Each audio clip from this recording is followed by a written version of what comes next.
I was speaking earlier about the organization of the Islamic Conference, the OIC. Morris, must have been about 35 years ago that I was a PhD student at the Graduate Institute of International Studies in Geneva. And I chose this as my doctoral thesis, the OIC, Post-Caliphate Islam and the Search for a New Islamic Public Order and International Order through the OIC, the Organization of the Islamic Conference. At the time when I was working on that thesis, I had no knowledge of Islamic eschatology. No. And it took me 30, 40 years to be able to acquire sufficient command of the subject of Islamic eschatology.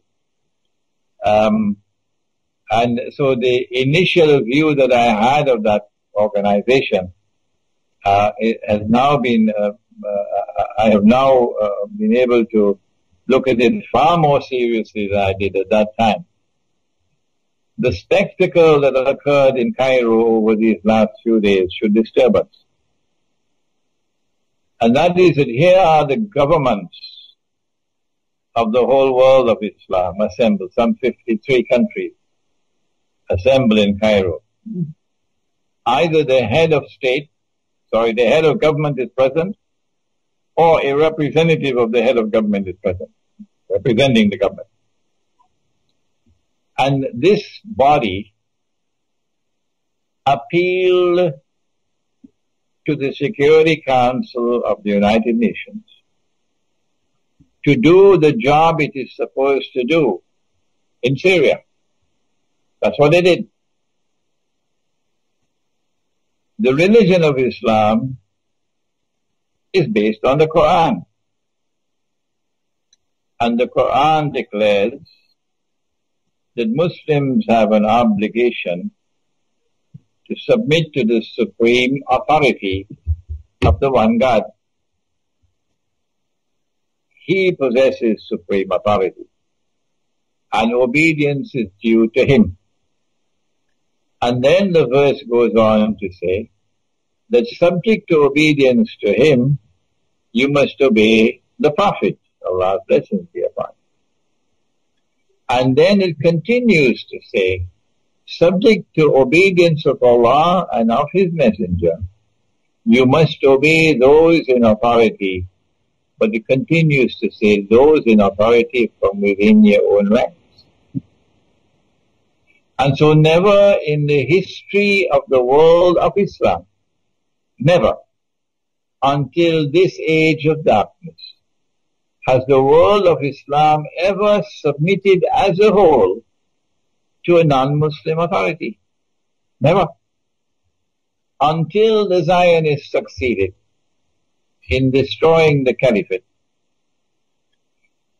and in then breaking up the world of Islam into little pockets called nation states, and then putting the governments of these nation states into black jackets and bow ties, and introducing them to the civilized way of life as members of the United Nations.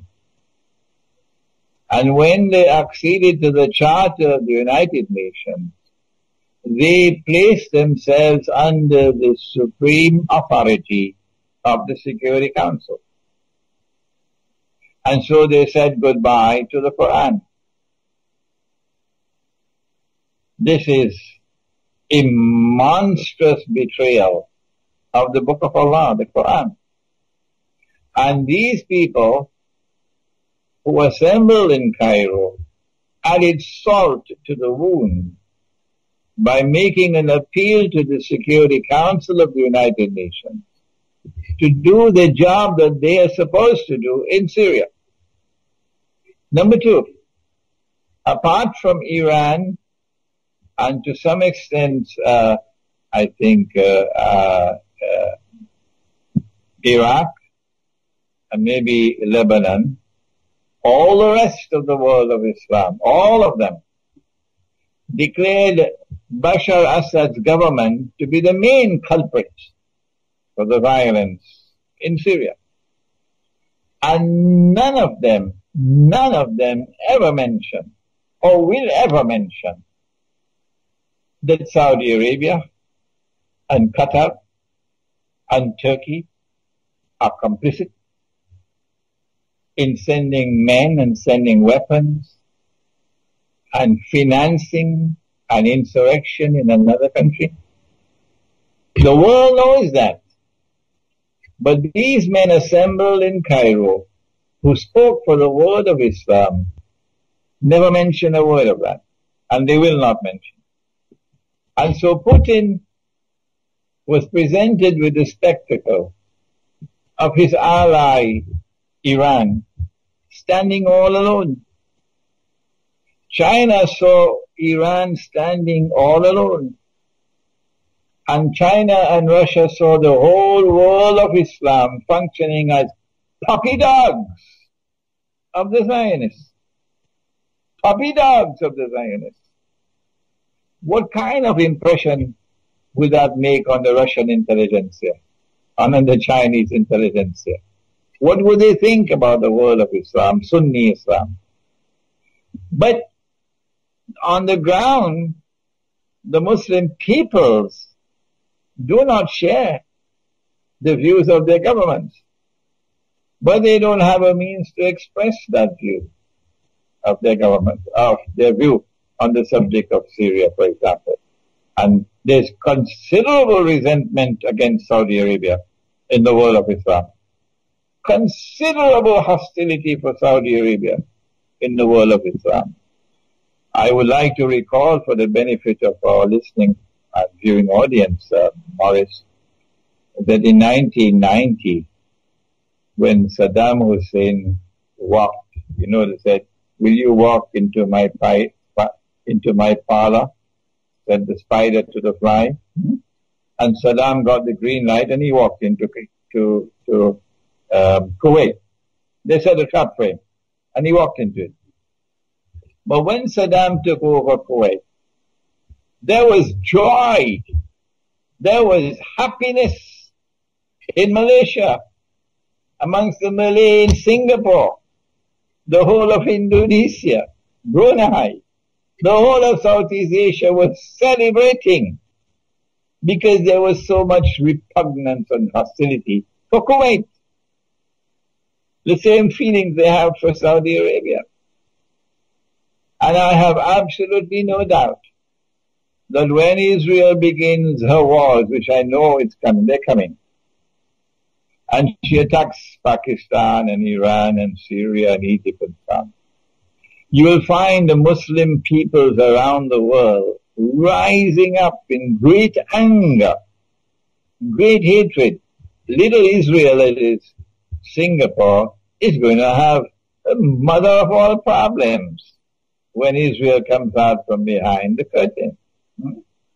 And so the sentiments of the people are at variance with the position of the governments. And it is I thank you that I get this opportunity through this interview to send a message, if it reaches, to the Russian intelligentsia, to the Russian government, to the Chinese intelligentsia, to the Chinese government.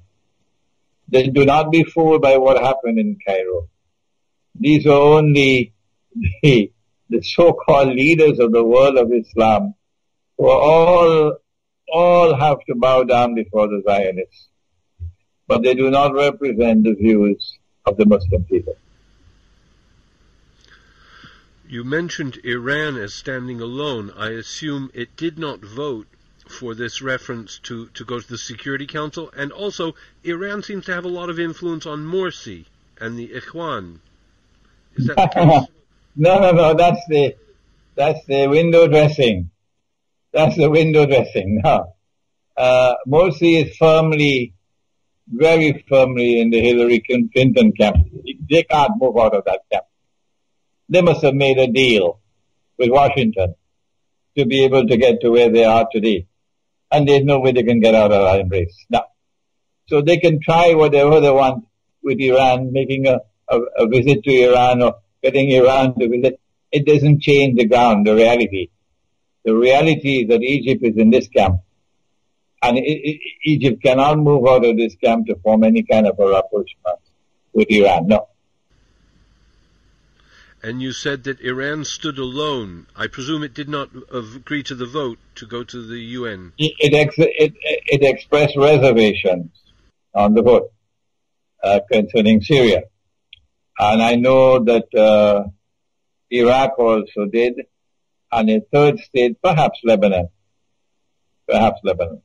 All three of whom have a Shia majority.